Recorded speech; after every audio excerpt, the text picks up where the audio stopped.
Supreme court ने शुक्रवार को कहा कि वह टीएमसी नेता अभिषेक बनर्जी की उस याचिका पर विचार नहीं कर सकता जिसमें उन्होंने कलकत्ता हाई कोर्ट के जस्टिस अभिजीत गंगोपाध्याय के लगातार राजनीति से प्रेरित इंटरव्यू के लिए उनके खिलाफ उचित कार्रवाई के लिए निर्देश जारी करने की मांग की थी।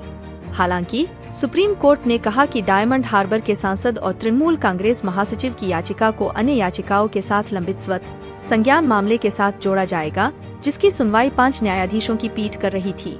मुख्य न्यायाधीश डीवाई चंद्रचूड़ की अध्यक्षता वाली 5 न्यायाधीशों की पीठ ने 29 जनवरी को कलकत्ता हाई कोर्ट की 2 पीठों के बाद पश्चिम बंगाल में आरक्षित श्रेणी की एमबीबीएस सीटों के इच्छुक उम्मीदवारों को जाति प्रमाण पत्र जारी करने में कथित घोटाले से संबंधित सभी याचिकाएं अपने पास स्थानांतरित कर ली थी।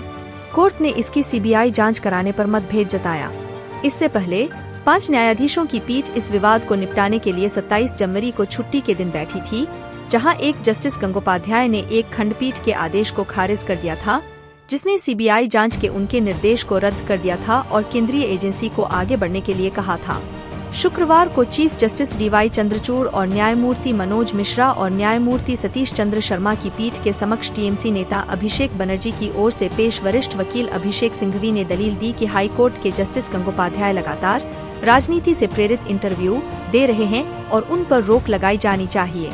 सिंघवी ने कहा कि यह सुनिश्चित करने के लिए एक निर्देश पारित किया जाना चाहिए कि आवेदक याचिकाकर्ता बनर्जी के खिलाफ कोर्ट के अंदर और बाहर एकल पीठ के जस्टिस की टिप्पणी प्रतिवादियों, सीबीआई और ईडी द्वारा की गई जांच को प्रभावित नहीं करनी चाहिए। सिंघवी ने कहा कि न्यायमूर्ति गंगोपाध्याय ने कहा था कि न्यायमूर्ति सौमेन सेन ने न्यायमूर्ति अमृता सिन्हा से बनर्जी से जुड़े मामले के बारे में करने पूछा था और इस पर गौर करने की जरूरत है। सीजेआई चंद्रचूड़ ने कहा कि आप, सिंघवी, राजनीति से प्रेरित इंटरव्यू के लिए एक न्यायाधीश के खिलाफ कार्रवाई करने के लिए आदेश जारी करने की मांग कर रहे हैं।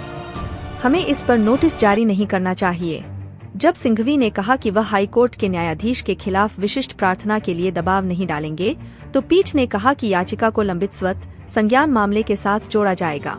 वरिष्ठ वकील ने कहा कि हाई कोर्ट की न्यायमूर्ति अमृता सिन्हा की पीठ से मामले को स्थानांतरित करने की मांग वाली प्रार्थना पर विचार किया जा सकता है। पीठ ने पूछा कि यदि आप न्यायमूर्ति गंगोपाध्याय के आचरण से व्यथित हैं, तो हमें न्यायमूर्ति अमृता सिन्हा की पीठ से कुछ स्थानांतरित क्यों करना चाहिए। वरिष्ठ वकील ने जवाब दिया कि क्योंकि न्यायमूर्ति गंगोपाध्याय ने कहा कि न्यायमूर्ति अमृता सिन्हा को न्यायमूर्ति सौमेन सेन ने टीएमसी नेता के मामले के बारे में बताया था।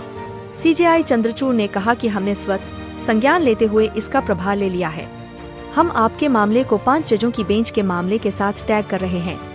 याचिका में टीएमसी नेता ने कहा कि यह न्याय तक उनके स्वतंत्र, निष्पक्ष और निष्पक्ष पहुंच के अधिकार की रक्षा के लिए दायर की गई है, जो कि एक उच्च संवैधानिक पदाधिकारी यानी माननीय कलकत्ता के एक मौजूदा न्यायाधीश के आचरण से गंभीर रूप से पूर्वाग्रहित है। अभिषेक बनर्जी ने यह सुनिश्चित करने के लिए निर्देश जारी करने की मांग की कि याचिकाकर्ता के खिलाफ कोर्ट के अंदर और बाहर उस जस्टिस की टिप्पणियां उत्तरदाताओं द्वारा की गई जांच को प्रभावित नहीं करनी चाहिए। WPA में माननीय न्यायमूर्ति अमृता सिन्हा के समक्ष सौमेन नंदी बनाम पश्चिम बंगाल राज्य और अन्य केस की कार्यवाही प्रभावित नहीं होनी चाहिए। टीएमसी नेता ने अपनी याचिका में कहा कि यह याचिकाकर्ता से संबंधित मामलों को बिना किसी हस्तक्षेप के और जस्टिस अभिजीत गंगोपाध्याय की टिप्पणियों से प्रभावित हुए बिना आयोजित किया जाना चाहिए।